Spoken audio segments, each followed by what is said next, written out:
So what is low end?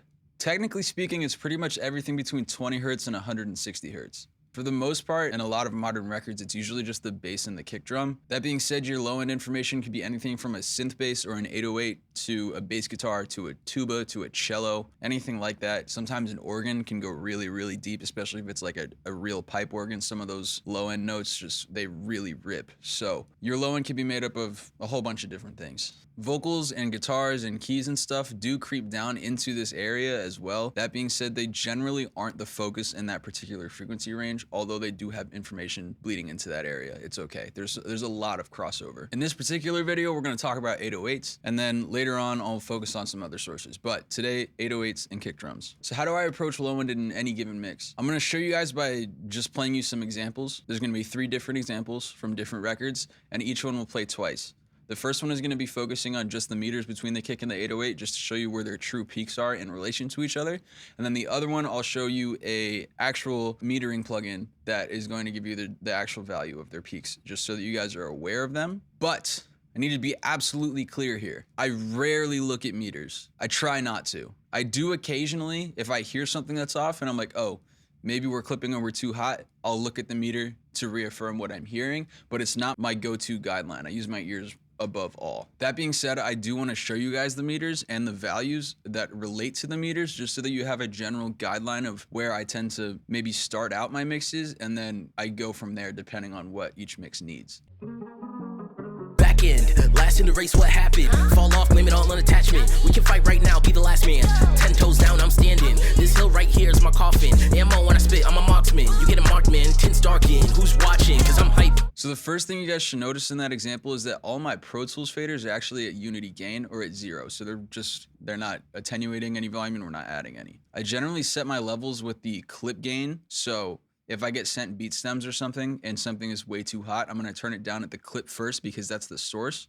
And it's also pre-insert in Pro Tools. So say I go to like work on something that's just way too hot. It was recorded way too hot, and I need it to not hit my compressor as hard. I could turn the input gain down on the compressor itself, or you can just turn down the source itself so that it coming into the compressor, it's not screaming loud. As you can see in this example, the 808 barely creeps into the orange zone of the meter, and the kick drum is very cleanly and like generously going into the light green section of the meter. Some people may tell you that that's too hot, and for certain situations, it probably most definitely is. But for that particular song, all 3 artists wanted loud, hard-hitting bass, and it's also just a high-energy record in general, so I really wanted to emphasize that with the low end. Now we're going to take a look at the exact same song, but with the metering plugin on it.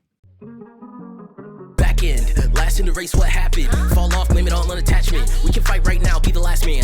10 toes down, I'm standing. This hill right here is my coffin. Ammo when I spit, I'm a marksman. You get a marked man, tints darken. Who's watching? Cause I'm hype. So as you guys can see, the kick's true peak value was minus 6.1 dB, and the 808's true peak value was minus 5.1. Now we can see that the 808 is a full dB hotter as far as true peak is concerned, but the kick still cuts through and punches. How could this possibly be? Well, remember how I said I really only go on feel when I mix? This comes from that. I wasn't paying attention to the values of the meters at all. I was just using my ears. To me, for most modern records, your bass sound and your kick, when they play simultaneously, the bass should be a nice extension of that kick. So you get the kick for the impact, and then the bass sustains that impact out a little bit longer, right? That general thought process and idea is how I go about approaching all my low end in most modern records that are high energy. Sometimes if it's like a really chill vibe, you don't want to approach it that way at all. But like for the most part, if you're mixing hip hop, if you're mixing stuff with very heavy low end content, that's kind of how I like to think about it. Another big reason as to why the kick is still cutting through nicely compared to the 808, even though the volume is, like I said, a full dB quieter. The part of the kick that we're hearing is partially in the low end, but it also creeps up a little bit higher into the mid-range. The kick is more dominant in those mid-range areas than the 808 is, so it kind of just peaks right through. You know what I'm saying? Now, how do you get that relationship between your kick and your bass? Well, honestly, it's mostly just impeccable balance. Really good recordings to start if you recorded the record, but if you programmed it, really good sound selection. So if you have those 2 things sorted out, then the next step is making sure that your levels in relation to each other are absolutely perfect. Now that question about how do you get that sort of that relationship between the kick and the bass that everyone really, really wants to figure out. So when I was at Blackbird, one of my classmates asked Vance Powell, when we got a chance to go talk to him, how he gets his kick and bass relationships, because that stuff sounded absolutely phenomenal. And he kind of just like shrugged and half laughed and was just like, dude, I've been trying to figure it out for 40 years. Your guess is as good as mine. But then after all jokes aside and everything, he was like, it's really just balance and recording it how it should sound. So that hammers back into place. Good sound selection, good balance, and you should be off to the races at that point. Now, again, like I said earlier, if you hear something that sounds like it's clipping or it's just too hot in general, use those meters to reaffirm what you're hearing. That's totally cool, totally okay. But at the same time, don't use a numeric value to determine what the feel of your art is gonna be. It's really hard for me to be okay with that to a certain extent. We're making art, creating a feeling, trying to evoke an emotional response from the listener. And we do that through very technical processes. But just because you, the engineer, are aware of those technical processes does not mean you should obsess over those technical processes and what their values are telling you at the expense of the art itself. And at the end of the day, look, if it sounds good, it is good. If it doesn't sound good, again, most likely different sounds, record it again. So I'm gonna play the next 4 examples in a row. They're gonna be the exact same as the last 2 that you just heard, but just 2 different songs basically.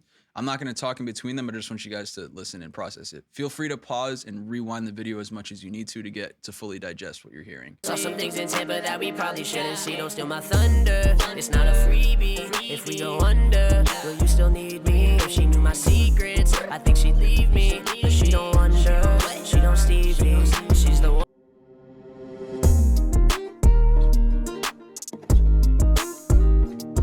Yeah. Baby, I've been. I'm making tacos, house robe, and some wallow. Yeah, you thinking you can only do the hell if I know. Could these freaks get around? Thinking OGs for the game I'm putting down. Gotta wake up early if you think you gon' finesse me. No. I'm making tacos, house robe, and some wallow. Yeah, you thinking you can only do the hell if I know. Could these freaks get around? Thinking OGs for the game I'm putting down. Gotta wake up early if you think you gon' finesse me. Know the game gon' leave him messy. See the like he talking heavy. Hope you get me. Camera. Okay, so I realized that the very last example was super hot.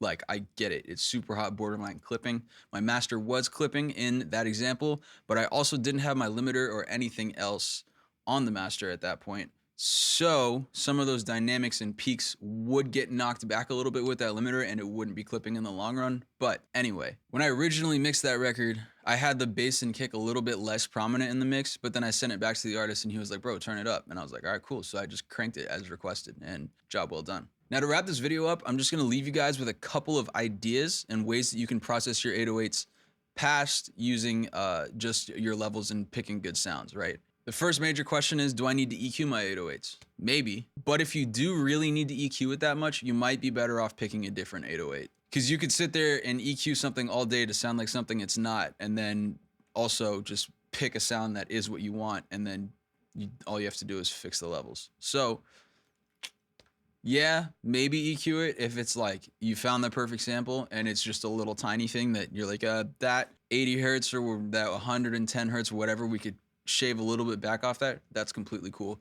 But at the end of the day, like if you are trying to do gymnastics with your EQ, trying to get it to do something on your 808, just pick a different sound. Should I compress my 808s? This is the question, is it not? So the common tip going around most social medias is that if you have something that's super, super compressed, why compress it more? To a certain extent, I agree. But also from a stylistic standpoint, maybe you want to slam it more. I don't know. Now, another Blackbird story. So one day I got to talk to Lou Diaz. For those of you who don't know, Lou Diaz has mixed every single DJ Khaled album ever, among many other projects that are all hits, right? But to say the least, for a lot of his career, he's been mixing rap vocals over top hard-hitting 808s. So obviously, I'm gonna ask him about how he treats low end. So I asked him the exact same question, dude, do you ever compress your 808s?